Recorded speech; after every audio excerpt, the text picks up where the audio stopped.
Everyone, welcome back to the channel. I hope you all are doing really very well.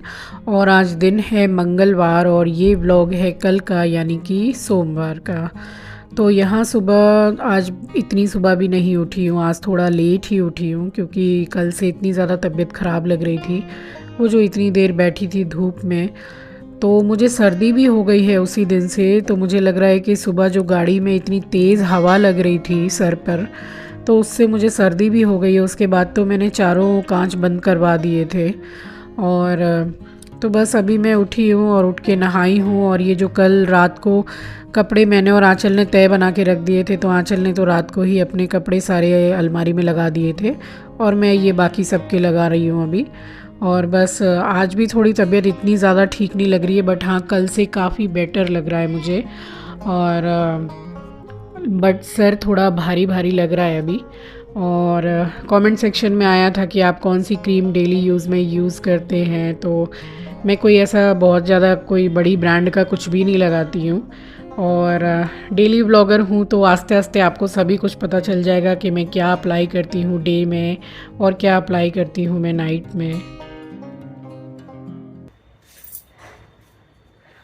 अभी है ना, रात में मैं रात को मैं ठीक से सोई भी हूँ, मतलब नींद अच्छे से पूरी मेरी हो गई है। लेकिन जो मैं वहाँ माठ में, मेरे जो पूरा खुला एरिया था, वहाँ जो मैं धूप में बैठी हूँ ना, कम से कम कुछ नहीं तो 1.5 घंटा मैं धूप में बैठी हूँ। और एट लास्ट मुझे फिर वहाँ थोड़ी गर्मी लगने लगी। इतनी ज़्यादा तेज़ धूप थी कि मतलब जो सर पकड़ा है, इतना दर्द। अभी भी सर मेरा थोड़ा हल्का सा भारी भारी है, मतलब पूरी तरीके से ठीक नहीं हुआ। डिस्प्रिन ने भी काम नहीं किया, इतना सर में मेरा दर्द था। तो बस वही, आज मैं थोड़ा अपने टाइम से थोड़ा लेट भी उठी हूँ। बच्चे लोग ने भी बोला कि कोई बात नहीं है, अगर आपकी नींद पूरी नहीं हुई है तो शायद उसकी वजह से भी हो सकता है, मगर उसकी वजह से नहीं है। उठती तो मैं सुबह ही हूँ, बट इतनी ज़्यादा धूप लग गई है मेरे सर में। और तो मैं थोड़ा लेट भी आज उठी हूँ, बट अभी भी थोड़ा हल्का मेरे को भारी फील हो रहा है सर में। तो मैं काम वाम करके फिर दोपहर में मैं सो जाऊंगी मैं। और बस ब्रेकफास्ट वगैरह करके और बाकी के छोटे मोटे जो भी काम है करके उसके बाद मैं सीधी किचन में आ गई हूँ। एंड ठंड है तो तब से अभी तक मतलब सरसों का साग वगैरह नहीं बनाया मैंने। तो 2 तरीके से मैं सरसों का साग बनाती हूँ, ऐसे तो कई तरीके से बनते हैं, बट ज़्यादातर जो मैं बनाती हूँ आज वो नहीं बना रही हूँ। आज पूरा पंजाबी स्टाइल वाला मैं सरसों का साग बना रही हूँ। तो इसमें 2 गड्डी मैंने ले ली है, मतलब 2 बंडल सरसों का साग है और 1 बंडल मेथी है, जिसमें से पूरा नुका के और साग को पूरा साफ़ करने के बाद 150 ग्राम के करीब मेथी बची होगी। तो इतनी मेथी है। एंड 2 बंडल ही पालक है और एक छोटा बंडल है बथुआ का 100 ग्राम के करीब। तो ये 4 साग मैंने लिए हैं। एंड इनको मैं 3 से 4 बार मैंने पानी में डुबो के धोया है। और मिट्टी इतनी थी, मतलब बरसात का टाइम नहीं है बट साग वगैरह में तो रहती ही है मिट्टी। तो यहाँ सारे ही साग मैंने काट लिए थे एंड इसके बाद धोऊंगी। और थोड़े लहसुन मैंने छील लिए थे जो कि मैं अभी डालूंगी। लहसुन इसमें थोड़ा ज़्यादा पड़ता है तो बाद में और थोड़ा सा लहसुन छीलूंगी मैं।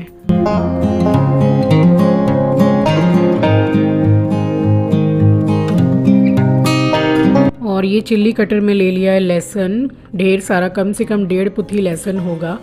और कुछ हरी मिर्चें ली हैं। तो मिर्ची और नमक तो आप अपने टेस्ट के अकॉर्डिंग ही डालिए। अभी की जो मिर्चें आ रही हैं वो बहुत ज़्यादा तीखी आ रही हैं, तो बहुत ज़्यादा मिर्चें मैंने डाली नहीं है। और साग में बहुत जल्दी लग जाती हैं मिर्चें। तो यहाँ सारा ही साग मैंने धो के अच्छी तरीके से कुकर में डाल दिया है और हिसाब से डाला है नमक। नमक बाद में भी एडजस्ट कर लेंगे, तो एक बार में बहुत सारा मत डालिए। लहसुन, मिर्ची और 1 कप पानी डाला है मैंने बस। अब इसमें कम से कम 8 से 10 सीटियां लगवानी हैं और डिपेंड करता है कि आपके यहाँ कितनी जल्दी पक जाता है साग या दाल। मेरे यहाँ तो बहुत देर से पकता है, तो मैंने गैस पर चढ़ा दिया है कुकर। और ये मैं आपको दिखा रही हूँ, ये रामफल है। मैंने अपनी लाइफ में कभी नहीं खाया है, तो ये मार्केट में मिल रहा था, आंचल लेकर आई मेरे लिए। तो बस इसको काट के, एक ही काटा था, बड़ा मतलब बहुत ही बड़े साइज़ का था। अब आपको कितना समझ में आ रहा है कैमरा में नहीं पता मुझे, मतलब 3 टमाटर मिला के इतना बड़ा एक था, देखने में भी टमाटर जैसा ही है। तो काटने के बाद कुछ ऐसा है, तो मैंने खाया, बड़ा अच्छा है, मीठा है और टेस्ट भी बहुत अच्छा है। तो वही मैं चिंकी को भी दे रही थी, तो बोला मैं अभी नहीं खाऊंगा, सो के उठाऊँ, थोड़ी देर में खाता हूँ। तो मैंने खाया, आंचल ने खाया, मेरे एस्ट्रो ने भी खाया, उसको भी बड़ा पसंद आया ये वाला फल।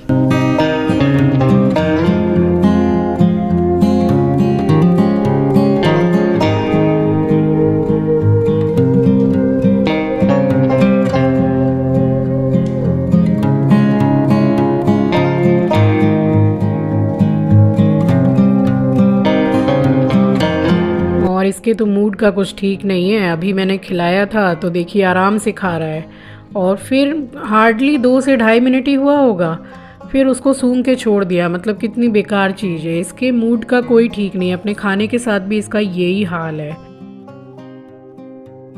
और ये है आंचल की आज की स्मूदी।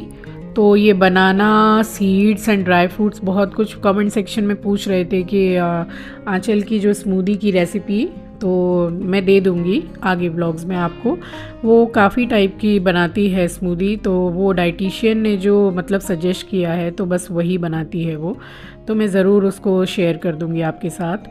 और ये मैं चिंकी को दे रही हूँ। रात के जो पराठे और सब्जी बचे थे कल के, तो उसने देखा कि मम्मी की तबीयत थोड़ी ढीली है, मतलब नरम नरम है, तो उसने बोला कि कुछ मत बनाइए, आप मुझे यही गरम करके 3-4 दे दीजिए। और साग चिंकी को ज़्यादा पसंद नहीं है, चाहे कोई भी साग हो। तो एक साइड यहाँ छोटा कुकर चढ़ा दिया है, एस्ट्रो का चिकन बन रहा है। और इसके बाद आंचल अपने लिए एकदम लो, मतलब लेस ऑयल का चिकन बनाएगी। और यहाँ एक तरफ चढ़ा हुआ है सरसों का साग। तो मैं बात कर रही थी कि कमेंट सेक्शन में आया था कि आपके बच्चे बड़े हैं तो कुछ काम उनसे भी करवाया कीजिए।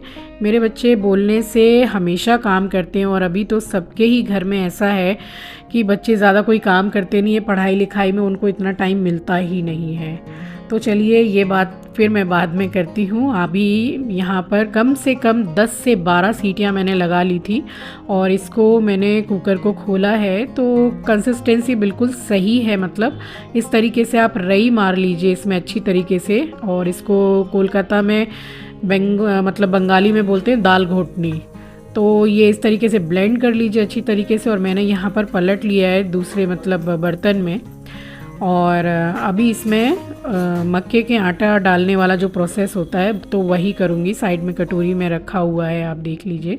तो लहसुन भी रखा है, आटा भी है। और तो बस यहाँ पर, और मैंने यहाँ पर रई चला ली है और चढ़ा दिया है यहाँ गैस पर। स्लो गैस है अभी। तो यहाँ मैंने 4-5 चम्मच ही लिया था मक्के का आटा। बहुत लोग कच्चा आटा घोल के डालते हैं गेहूं का, उसका टेस्ट इतना अच्छा नहीं लगता जितना कि इसका लगता है। बाइंडिंग भी अच्छी आ जाती है। मतलब अभी मैं आपको दिखाऊंगी कि इसको डालने से पहले, मतलब जब मैं चेक कर रही थी, तो साग का जो पानी है चमचा से लेने से गिरता है। तो पूरा परफेक्ट आपको तभी मतलब समझ में आएगा। इसको इस तरीके से डाल के और रई से अच्छी तरीके से चला लीजिए, ब्लेंड कर लीजिए। और अब मैं उठा रही हूँ तो देखिए पानी वगैरह कुछ नहीं गिर रहा है, साग वहीं का वहीं है। तो ये मतलब एकदम परफेक्ट है अभी। तो हल्का सा और इसको स्लो गैस पर ज़रा सा पका लेंगे, और उसके बाद इसमें लगाएंगे एकदम बढ़िया सा छौंक। और यहाँ पर नमक भी मैंने बैलेंस कर लिया है। तो साग में कभी भी नमक पहले से ही ज़्यादा मत डालिए, क्योंकि बहुत जल्दी नमक लग जाता है। और फिर मैंने साग को पलट दिया दूसरे बर्तन में, और अब मैंने 2 चम्मच जमा हुआ भर के घी लिया है। और घी गर्म हो गया है तो ढेर सारा मैंने लहसुन डाला है यहाँ पर चॉप करके। और इसमें डालूँगी सूखी जो मिर्च होती है, ये 4 मैंने डाली हैं। और मैंने इसमें हींग भी डाली थी, उसका मैं शूट करना भूल गई हूँ, आप ज़रूर डालिएगा। और यहाँ डाल दिया है सारा साग। तो ये साग पूरी तरीके से अब रेडी है। और रेसिपी बहुत अच्छी है और बहुत इजी भी है। बस लहसुन छीलने का ये रहता है कि तो आप थोड़ा सबसे पहले ये कर लीजिए कि लहसुन ही छील लीजिए, तो वहाँ साग रेडी हो गया है। यहाँ मैंने पूरा आधा किलो मक्के का आटा लिया है, और 1 कटोरी मैंने गेहूं का आटा लिया है। नमक और अजवाइन। आज मेरे पास बिल्कुल भी हरा धनिया नहीं था, अदरवाइज़ मैं इसमें हरा धनिया भी डालती हूँ। तो बस इसको मैंने पानी एक साइड में गर्म कर लिया है, तो इसको गर्म पानी से ही गूँथिए, इतना गर्म कि आपका हाथ सहन कर सके। और इसको तो बॉयल पानी में भी गूँधा जाता है, बट मैंने बॉयल नहीं किया है। हाँ, अच्छा गर्म है। तो बस इसको अब मैं गूंद लूँगी आटे को। और इस वक्त मैं शूट करते वक्त मैं ऑयल डालना भूल गई थी, तो वो मैंने बाद में डाला है 2 टीस्पून ऑयल, तो वो ज़रूर डालिएगा आप। और बस इसको एक सॉफ्ट डो तैयार करना है इसका।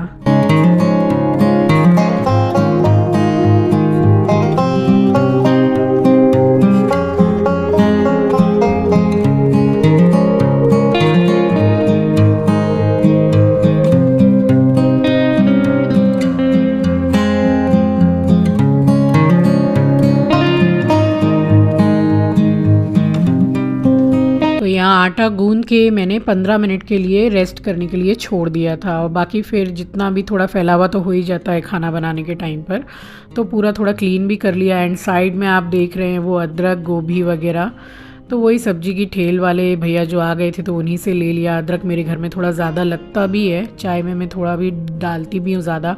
और थोड़ा सर्दी खांसी हो गई है तो रात में क्या करती हूँ कि अदरक को बाहर रखती हूँ, तो अदरक का रस और तुलसी रखी रहती है मेरे पास एक्स्ट्रा में। अदरक और तुलसी का रस और उसी में 2-4 काली मिर्च डाल देती हूँ और बस थोड़ा सा शहद मिला के तो 3-4 दिन जैसे दे दो। जिनको सर्दी खांसी है तो गला भी थोड़ा खराश नहीं रहता, अच्छा रहता है। और यहाँ देखिए कितनी इजीली मतलब बेला है। मक्के की रोटी इतनी जल्दी फर्स्ट टाइम आप बनाओगे तो इतनी जल्दी नहीं बन पाएगी, बट जिस प्रोसेस से मैंने बताया है आपको तो उसमें गेहूं का थोड़ा आटा ज़रूर मिलाइएगा और इस तरीके से थोड़े हल्के हाथ से बेलिएगा, इस तरीके से थोड़ा बढ़ा के रोटी को। और पलोथन मैंने गेहूं के आटे का ही लिया है, आप चाहो तो मक्के का आटा का भी ले सकते हो। तो यहाँ बस एक एक करके मैंने रोटियाँ बना ली थी और मैं आपको क्या बताऊँ, मतलब इतना टेस्टी बना था कि आधा किलो आटा। और आंचल देख के बोल रही थी कि ये पूरी डब्बा भर के आपने रोटियां बनाई हैं, ये कौन खाएगा इतना।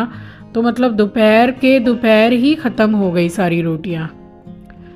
मैंने थोड़ी बहुत नॉर्मल रोटियां भी बनाई थी कि किसी को अगर नहीं समझ में आएगा, पसंद नहीं आएगा, बट सब ने यही खाया। और फिर शाम को भी चिंकी पूछ रहा था कि मक्के की रोटी और है, तो ये आटा कम पड़ गया था। तो सिर्फ आधा किलो ही आटा नहीं, उसमें 1 कटोरी छोटी भर के मैंने गेहूं का भी डाला था, तो वो वैसे भी बढ़ गया था। और टेस्टी लगती है, ऐसे भी रूखी खाओ तो भी अच्छी लगती है क्योंकि नमक अजवाइन सब रहता है।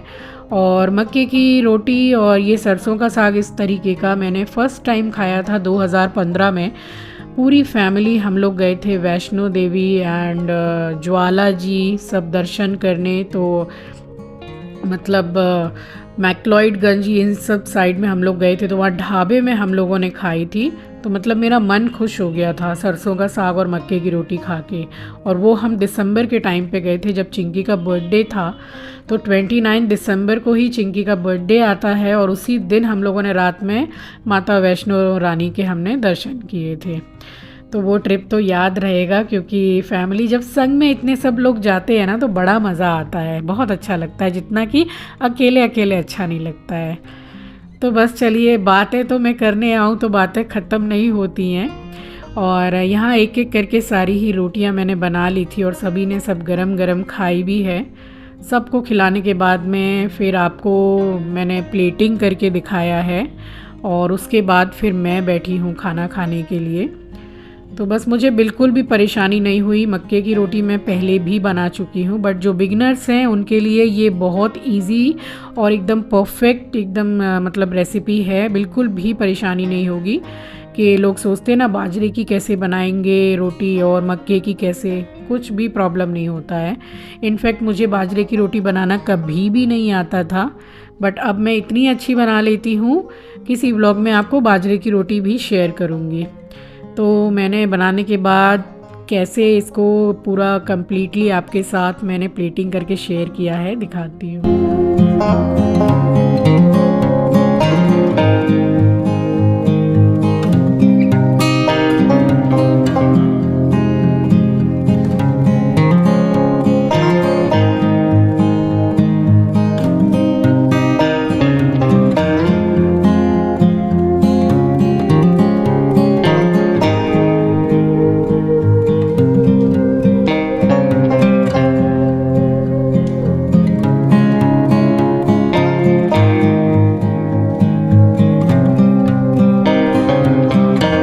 और ठंड में मतलब मक्के की रोटी हो, बाजरे की हो या गेहूं की ही हो, घी लगा दिया अगर उसमें, तो गुड़ के साथ खाने का मज़ा ही अलग है।